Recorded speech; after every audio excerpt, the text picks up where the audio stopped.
Welcome to Plan9Crunch. I'm Doug Gibson, and here's Joe Gibson. And today we're going to have number 3 in our series of the scariest scenes in cult films. We're going to do Nosferatu from 1922, which was directed by F.W. Murnau. A little background on the film is it's basically considered the first faithful adaptation of Bram Stoker's Dracula.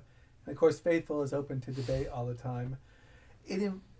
They didn't want to pay Bram Stoker's heirs, his wife, Florence Stoker, so they kind of mixed things around. You have a young couple named Hutter and Ellen who live in a place called Wisburg in Germany. And his boss is sort of an odd guy named Nock, who basically takes the Renfield role. And there's a Count Orlok who wants to buy houses in Wisburg, so they send off Hutter. I don't want to give too much about it beyond that. But Hutter goes there, and there are some pretty scary scenes. Max Schreck plays Nosferatu the vampire. And people sometimes say he looks like a rat or he looks like a wolf. There's a scene in Nosferatu where there's a wolf menacing horses, and that wolf looks a lot like Max Schreck later. There are many scenes we could have chosen. There's a scene for the first time when Hutter feels frightened of Nosferatu. There's a scene where Nosferatu fills up a doorway coming toward Hutter in the castle. It's very scary. But I think the scene on the schooner where the captain and the first mate are only 2 people left, and the first mate goes down to try to do something about this horrible creature who's in the ship, is probably the scariest one. I got to tell you, when you see Nosferatu, Max Schreck's Nosferatu, in this scene, if I'd seen this scene when I was a kid, I'd have had nightmares for a year. Jack, let's go to that scene right now, okay? He's going down there right now. They're going to cut away to a field scene where someone's trying to get some help. This only lasts a few seconds.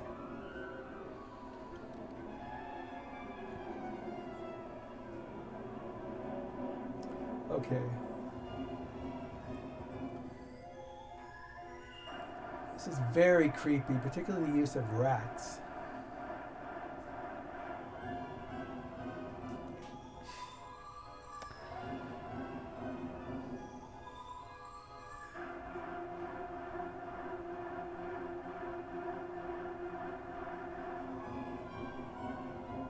Oh, this scene, man.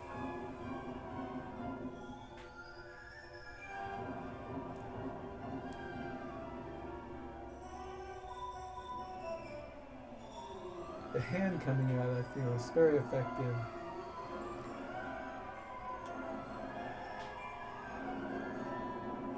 This man has lost his mind from that experience.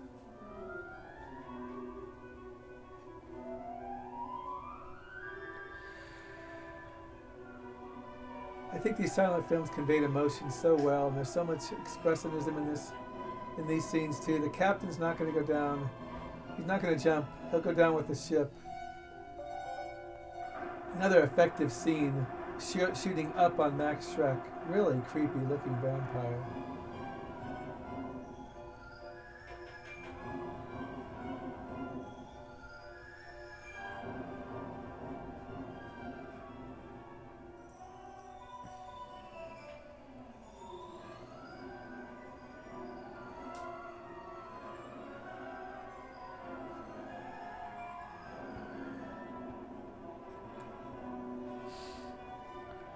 Okay, we can cut away from this now. All right, Joe.